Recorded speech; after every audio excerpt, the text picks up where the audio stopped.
বন্ধুরা, আজকে আমার রেসিপি পালক পোস্ত। প্রথমে আলুটাকে নুন হলুদ কাঁচা লঙ্কা দিয়ে সেদ্ধ করে নিয়েছি। সেদ্ধ কিছুক্ষণ হওয়ার পরে তারপর পালং শাকটাকে দিয়ে ঢাকা দিয়ে সেদ্ধ করেছি। আগে আলুটাকে সেদ্ধ করলাম, তারপর কিছুক্ষণ পর পালং শাকটাকে ঢাকা দিয়ে কিছুক্ষণ সেদ্ধ করলাম। এই যে পোস্তটা মিক্সিতে বেটে নিয়েছি, আগে ড্রাই করে তারপর জল দিয়ে মিক্সিতে পোস্তটা বেটে নিয়েছি। এরপর পোস্তটা আমি দিচ্ছি।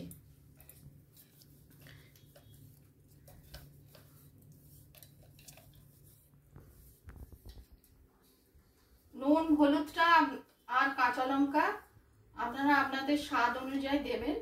এরপর একটু ফুটিয়ে নিচ্ছি, নেড়ে নিচ্ছি।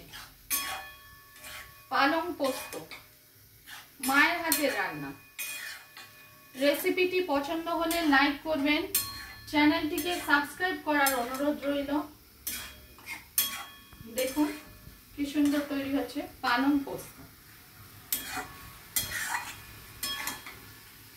এরপর হয়ে গেছে অলরেডি, নামানোর একটু আগে পোস্তটা দিলাম। আগে আলুটা সেদ্ধ করেছি, তারপর কিছুক্ষণ পর পালং শাকটা দিয়েছি ওর মধ্যে, তারপর সেদ্ধ হয়ে গেল। এরপর নামানোর একটু আগে পোস্তটা দিয়ে তৈরি করলাম পালং পোস্ত। একটু সর্ষের তেল দিয়ে দিচ্ছি।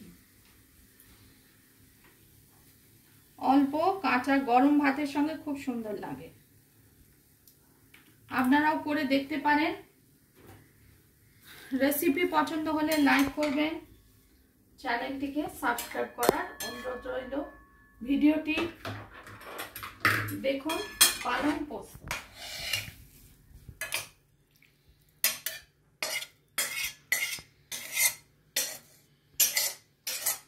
এটা লাঞ্চ আইটেম, নিরামিষ দিনে খুব সুন্দর লাগে পালং পোস্ত। পালং পোস্ত।